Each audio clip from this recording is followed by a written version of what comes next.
This is Falta. Falta মানে ভোটের আগে হঠাৎ শিরোনামে উঠে আসা পুষ্পা রাজওয়ালা ফলতা না।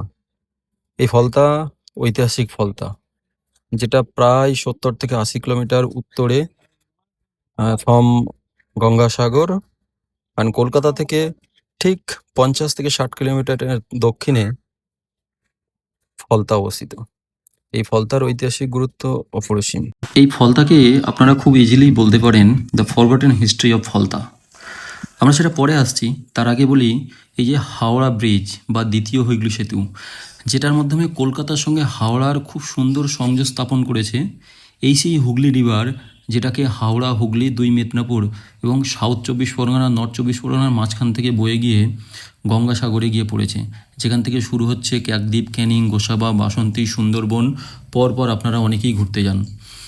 এই সেই ফলতা যেখানে আচার্য জগদীশচন্দ্র বোস বিজ্ঞান মন্দির প্রতিষ্ঠা করেছিলেন, আপনারা যেটা দেখতে পাচ্ছেন।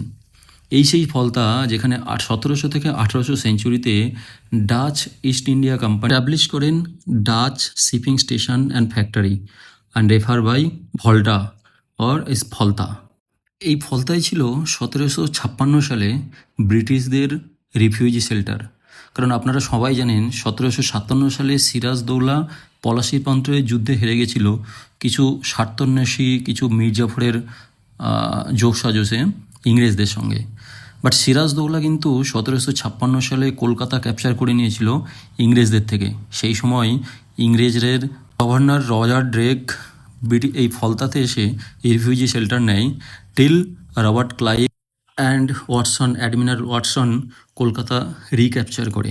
তারপর 1825 সালে একটা সেটেলমেন্ট এক্সচেঞ্জে এই ফোর্ট বা ফলতাকে ব্রিটিশদের কাছে ট্রান্সফার করা হয়। তো 1984 সালে ফল chosen for Indian first exports processing zone, পরবর্তীকালে যেটাকে বলা হয় SEZ, Falta special economic zone, যেখানে প্রচুর কোম্পানি তাদের সংস্থা ওপেন করে এবং প্রচুর মানুষের এখানে কর্মসংস্থান হয়। সেটা যদিও ছিল সিপিএম বা ব্রামফোর্ড আমল, বাট এখন অধিকাংশ কারখানা রুগ্নপ্রায়, ভগ্নপ্রায়, মানুষজন জীবন জীবিকা কোনো রকমভাবে চলছে। খুব বেশি হলে স্যালারি 12,000 টাকা, 6 থেকে শুরু, 12তে গিয়ে শেষ। কিন্তু এই ফলতার আশেপাশে আপনি যদি ঘুরে দেখেন, চারিদিকে সবুজে সবুজে ঘেরা। আপনি প্রত্যেকটা গ্রামে, প্রত্যেকটা পাড়ায় যেখানেই ঢুকবেন, আপনি এরকম সবুজ গাছপালা, মনে হবে যেন খুব সুন্দর একটা পরিবেশে, একটা বাইরের কোনো পাহাড়ি এলাকায় আপনি ঘুরতে এসেছেন। আপনারা দেখতে পাচ্ছেন এই যে গ্রামের রাস্তাগুলো, গাছগুলো যেভাবে সবুজে সবুজ হয়ে উঠেছে বর্ষার জল পেয়ে, আপনাদের মন জুড়িয়ে যাবে আপনারা যদি এই জায়গাটায় ঘুরতে আসেন। আপনারা এই যে ফলতার যে হারানো গৌরব, সেটা জানি না শুভেন্দুবাবু যেটা বলেছেন যে স্পেশাল প্যাকেজ হিসেবে ফলতাকে নতুন করে তুলে ধরবে মানে পশ্চিমবঙ্গের মানচিত্রে, সেটা হবে কিনা জানি না। আর এই ফলতার যে হিস্ট্রি, পুরানো হিস্ট্রি, আমরা যেটা ভুলতে বসেছি, অ্যাটলিস্ট সেইটা তো উঠে আসুক, বা ফলতার যে স্পেশাল ইকোনমিক জোন, সেইটা তার হিতগৌরব আবার ফিরে পাক। ফলতার মানুষ যারা কলকাতা থেকে 50 কিলোমিটার ডিস্টেন্স হওয়ার জন্য কলকাতায় কাজে গেলে সেই ভোরবেলা বাস ধরতে হয়, সেটা না করে অ্যাটলিস্ট এখানে তাদের জীবন জীবিকা বা রুজি এখান থেকেই খুঁজে পাবে।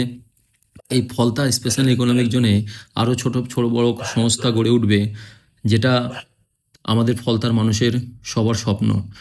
এই ফলতা থেকে আপনি যদি ফেরিঘাটে পারাপার করেন, হলদিয়ার ডিস্টেন্স খুব বেশি হলে 1 ঘন্টা। কারণ হলদিয়া থেকে আপনি যদি কুকড়াহাটি আসেন, ওখান থেকে ডায়মন্ড হারবার বা রায়চক যে ফেরিঘাটের ডিস্টেন্স খুব বেশি হলে 45 মিনিট।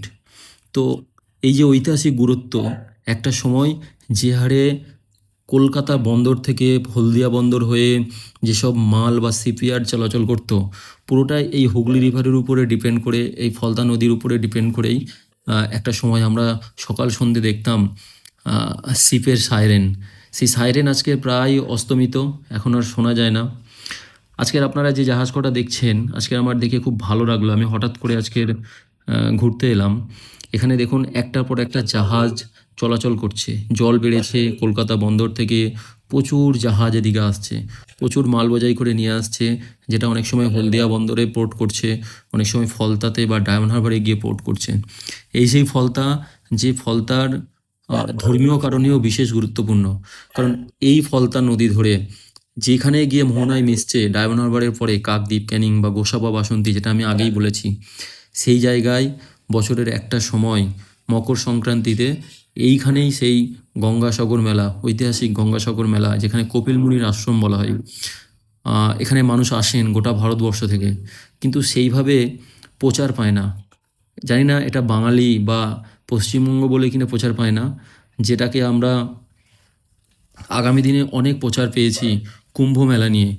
কুম্ভর সঙ্গে কিন্তু এই যে গঙ্গাসাগরের অ্যাজ সাচ কোনো ডিফারেন্স আমরা খুঁজে পাই না।